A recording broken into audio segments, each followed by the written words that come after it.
Assalamualaikum warahmatullahi wabarakatuh. Let's talk Barça.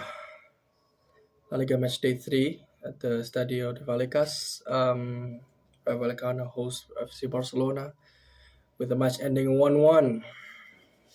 Let's talk about it. So, our first draw and 2 points loss of the season, and it's in the third game against Rayo Vallecano. And it's a very tough match and tough, result to take in going into the international break. But that's how it is, you know. I'd start with the starting lineup for Rayo Vallecano since they're the host. They have the goalkeeper. I think he's called Batala. Lejeune and Felipe in the centre backs, with Ratiu and Chevaria as the two fullbacks, which I already talked about. Ratiu, he was one of our target as a right back. And then they play two holding with Lopez and Cis. Then after that they play a three basic information. This information is us 4-2-3-1. With the 10 is Diaz, on the left hand side is Garcia, and then on the right hand side is De Frutos, the Madrid academy player. And then at the striker position is DC, the bald guy.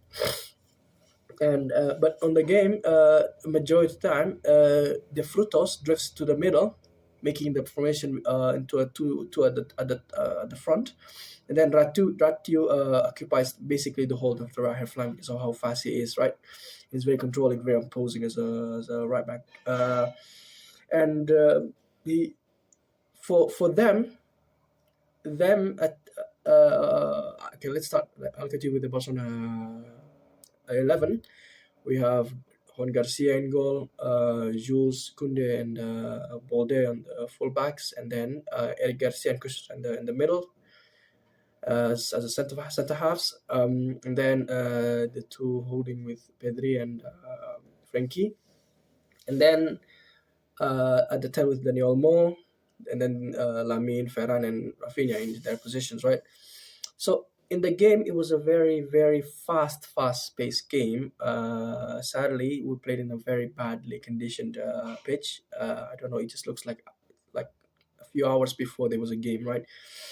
But again, that's how it is with lower leagues. Yeah, that's what we have to do with balls bouncing everywhere. But it's not really the biggest issue, because that should not be an excuse for Barcelona, because we should play our game, right? Which that's what we didn't do throughout the match. Because of how good Rayo Vallecano has been. The manager, Unai Lopez, I think his name. No, Unai Perez. Unai Perez.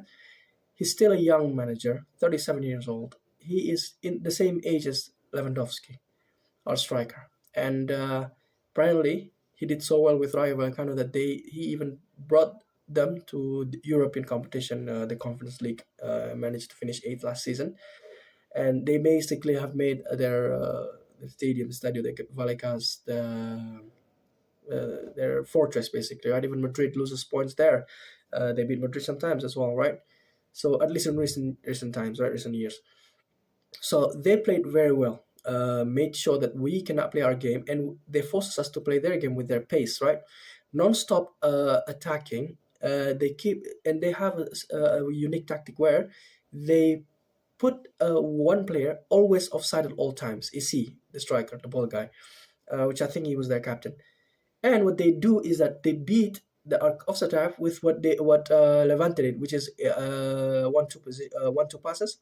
And what happens after that? Once they beat the offside trap with a 1-2 pass, they can pass to the offside man at any time, because at that point he will not be on offside, because he will be behind the ball. And they've done that so many times in the match. It was so annoying. But the annoying part, it wasn't the fact that they beat it, because many times Juan Garcia sweeps the ball very quickly, heeding to the tactic of Hansi Flick.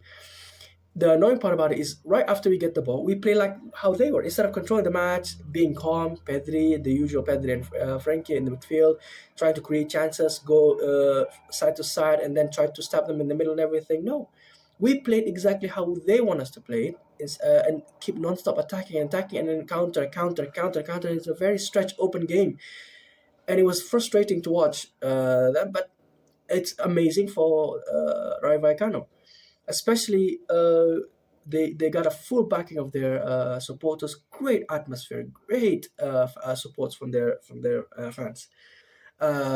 Non-stop whistling to pressure the mental of our players. They're passing very quickly from the goalkeeper straight up 1 2 3 seconds, boom, already in our box, basically, of how much they're attacking. They attack non-stop constantly. And then we have Eric Garcia, who's usually very composed, also rushing the ball. We have Pedri and Frank, who's also usually very composed, rushes the ball forward, playing their game, right? They got sucked into the atmosphere, and because of that, it was very hard for us to play against them. But then we had few chances as well with Rafa, right, and with Dani Olmo. So I think I'd like to talk about individual players for now, and then go through basically their tactic, right? Regarding the goalkeeper, very quick, very fast when it comes to off the ball, running towards the ball and everything. Doesn't waste time whenever he's attacking he has the ball to give it to his teammate as quick as possible. The two center halves did their job basically, keeping it tight so that there's no space in the middle for us to play through balls. Ratiu, he's the one who's always the one who's starting the attack on the right hand side, because he's the one who's occupies the whole of the right hand side basically throughout the game. And with his speed, his athleticism and everything, right? And his pressure basically, because Balde is not very, very good in 1v1s. And on the left, Chavaria, he did amazingly, maybe not attacking wise. He did few, maybe at least 2 to 3 times attacking wise, but defensively solid against Lamine. Lamine was having a tough time, which again I love the fact that now all of the wing backs, especially on the Lamine side, the left fullback, are now giving Lamine a run for his money, because he needs to know that it's gonna be a challenge. Just because you're young doesn't mean that people are just gonna let you go through them, because it's professional football. So then Chevara did amazingly and even irritated Lamine so many times. He is one of the candidates to be the man of the match, right? For me, in my opinion, at least when it comes to fulfilling his role, right? And I'm sure one of his role is to annoy Lamine, because he's easily annoyed. And then we go to the two center half. Nothing special with Lopez. No, with the two holding. Nothing special with Lopez, but Sis, that man, he has one of the most composed players I've seen on the ball and off the ball. How calm he is, as if there's no one there and everything. It's basically calm on the ball and under pressure as well. And then he's the one who's controlling the holding midfield for them and soaking up a lot of the pressure, right? And then after that, we go to Diaz. Again, for me, there's nothing special. He's interlinking with the midfield and the attack for them. With on the left side also Garcia, nothing special, just interlinking plays. With De Frutos and Isi is very annoying because they always interchange their position, so that it's unpredictable, and especially with the new, I guess, backline partnership with Eric and Christensen, it's very hard to, I guess, to manage them, right? And it works so many times where they beat our offside trap and then attacking through the middle. Going to Barca, I'll start with, let's say, Ferran. It's not like he had a bad game, but he has hadn't had a chance at all to to show himself. There was a chance in when he like passes the ball around to his teammates and everything, and then there was a chance that Rafinha could have passed it right in the 6-yard box. He still didn't pass it to him. I don't remember any shot that he registered in the game, but not due to his fault, because of how tight Rayo is playing, and also stretched the game was that he couldn't have a chance whatsoever.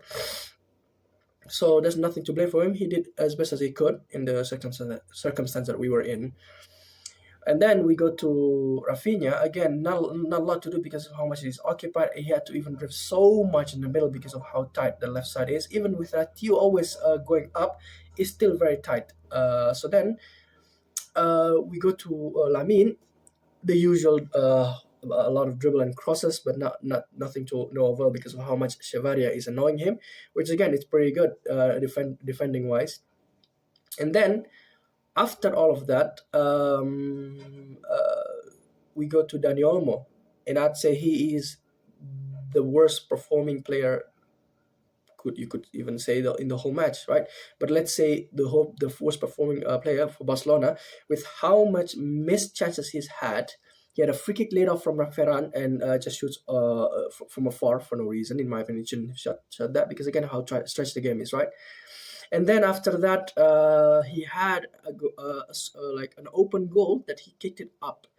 He had so much chances to score, and then also another chance that he was passed to in front of the goal, kicked it wide. So much chances, and then after that, even in the build-up, he's getting stuck all the time. He cannot make his turn. Everything. It's not gonna be fully on the blame on him because of how great Rayo was defending, but he's not free of blame, right? And then after that, we go to Pedri and Frankie. I already said that, I'm kind of know that they didn't control the game enough. They're keeping the game stretched as what Rayo wants, basically. Then we go to Balde. Again, that Balde stretch, in my opinion, as well. Always having to run up and down to follow where Ratiu is going. Why? Because the Frutos, the right winger, who's supposed to be with Balde, always drifts centrally, meaning Pedri is always occupied, and also Christian is always occupied. Now we go to Christian and Eric. I'd say they did pretty well, except for the Eric being on the ball, missing so many simple passes, even though he did very well passing one through ball towards Rafinha, but sadly that was the moment that Rafinha, instead of passing it, he passed it actually. This one he passes it to Ferran, but he was behind Ferran. There was also another chance where we were gifted a ball and Rafinha got the ball and he insisted on shooting with his right foot instead of passing it to Ferran. But yeah, and then Kunde, he's just solid in my opinion. There's nothing much to say, not a whole lot negative nor positives, just doing his job in his role. And then we go to Juan Garcia, which in my opinion, he is the man of the match the man of the match, basically, in the game, with how much consistency he is on the ball. Sadly, with the goal that they scored, for example, it wasn't his fault, right? With Juan Garcia, he did amazingly with, I think, five saves. That could have been a goal. Notably, the one who are not offside. And like the one, he had a 1v1 when Rayo had a break into the middle, and the Frutos is the one who was 1v1 because I think it was Eric Garcia who couldn't catch up to him. And as he was shooting 1v1, you can see John Garcia just planning himself and reading where he's going, and his reading on players' body language is very good because at the moment he was about to shoot, he already knows where the Frutos was going to shoot. And he read it perfectly. So many important saves as well, and also on the corners as well. But sadly we concede, and I'll talk about it now. The first thing we talk about is the goal with Lamine. I don't think it's a controversy as people have been hearing, especially from the Madrid fans, so it doesn't matter. Because Lamine was dribbling and Chavaria was onto him, right? And Lamine loses the ball as he was trying to get to the ball. Chavaria steps across of Lamine, but hitting Chavaria hitting his knee onto Lamine's knee or thigh, and due to that, it was a clear penalty. Although there was no VR to check because around early in the game, I can't remember fully the time, but around the 20th mark, I think 20th of the time of the game, referee was informed that VR is not working. And he relayed that to both captains of the team, and also the fourth official informed it to the managers. There will be no VAR currently until further notice in the game. But we had it back in the second half because there was issues, right? And people will say, "Oh, it's convenient that Barcelona had the penalty. The VAR is not working." No, it was early on the game, even maybe in the teens, right? That the VAR wasn't working, and the penalty we had was in the 40th minute. And Lamine, I like the fact that he has the confidence to ask for the ball and then slotting it himself, right? I like that because he needs to be his own man, the main man for Barcelona right now, the face of Barcelona, right? So he needs to be the one on the end of the one scoring instead of assisting a lot. He can do still a lot less, but I prefer him to also score a lot of goals, right? Be the end product like how Rafinha was last season. And after that, we go to their goal in the 67th minute. They had a corner, multiple corners of the game, very dangerous corners. But then this one, annoyingly, we didn't do any man marking. And the new substitute, Fran Perez, he was free in the back post. And instead of heading, because of how much free time he just had to pass it to goal, right? Although evidently he hit the bar, it still went in, so it doesn't matter, right? So the game became 1-1, and we made certain changes. I think we put what's his name? We put in the 78th. No, no. Right before we concede, actually, we put on Fermin Folmo because I think this will be kind of game that Fermin would be good at. Very fast-paced game, but he couldn't do much because of how good Rayo was. Then after that, we changed Rashford to Rafinha, which again, for now, I don't think Rashford should play until in the next few games until he actually learned how we play, because there was a shot that he had from like 45 yards for no reason. And then after that, his crossing is always very high, as if we got a player like Araujo at this point. And going to the keeper, why? We always cross to the near post or pass far post, right? Or at the edge of the 6-yard post, never because we don't have very much tall players, right? And very powerful, fast crossing as well. And then after that, also unnecessary dribbling on the left hand side. That causes us on losing the ball, not understanding his position, if he's offside or onside. So I think he needs to watch more of the games on the bench and then let him assess himself and then try to learn from it, right? Again, we still have a long way into the season, but I don't think we should give our trust to him, especially in this kind of tight games, right? When we're winning, in my opinion, these are the kind of games that he should enter. When we're already in winning positions, at least he's not under pressure to at least deliver, and then let him gain his confidence back. And then in the 70th minute, we put on Lewandowski for Ferran, and then Gerard Martin for Balde. Gerard Martin, he did pretty well. Even notably, there was a last man tackle from him that saved us from a counter. But he was solid. No, really, really, like, he was average. It wasn't good or bad. Just one positive that I can recall from the game from him. Then for Lewandowski, the same situation with Ferran. He can't get any chances because we don't have the ball, and every time we have the ball, we're just forced to play fast and wide, as quickly as possible, what Rayo wants. So other than that, there's nothing much to talk about. Respect to Unai Perez, the manager, for sticking to his game plan. And for me, my man of the match is Joan Garcia, and I don't think anyone can argue with that. And I'm thankful at least he's still young, having a goalkeeper who is actually very fast and not staying in one position, right? Using his reaction is amazing. As you can tell, I'm drained because of what the game offered us. So the other team's best player, I'm torn between three players: Isi, the striker, Sis, the DM, or also Chavaria, because they all did very well. So I'd say all three of them are their best players, right? I can't separate any of them. And then our takeaway is Eric should stay as a right back instead of centre back, because I already said that in my opinion, Eric being a centre back with lack of physicality, and then him very good on the ball, is not good as a centre half because he can only go straight forward, and he made so many misplaced passes that gives away the ball because of the reason. Him being on the right, he has the option of going to Lamin, to his right hand side, to the middle with either the striker or the 10 or the holding, or he goes to the left to the goalkeeper or the centre back, right? Yes, way more chances, and his athleticism would not be affected, because it will, even if let's say he was beaten on the right hand side, there will be another player. But if he's a centre back, he's the last player before the goalkeeper. So I think Eric should stay as a right back.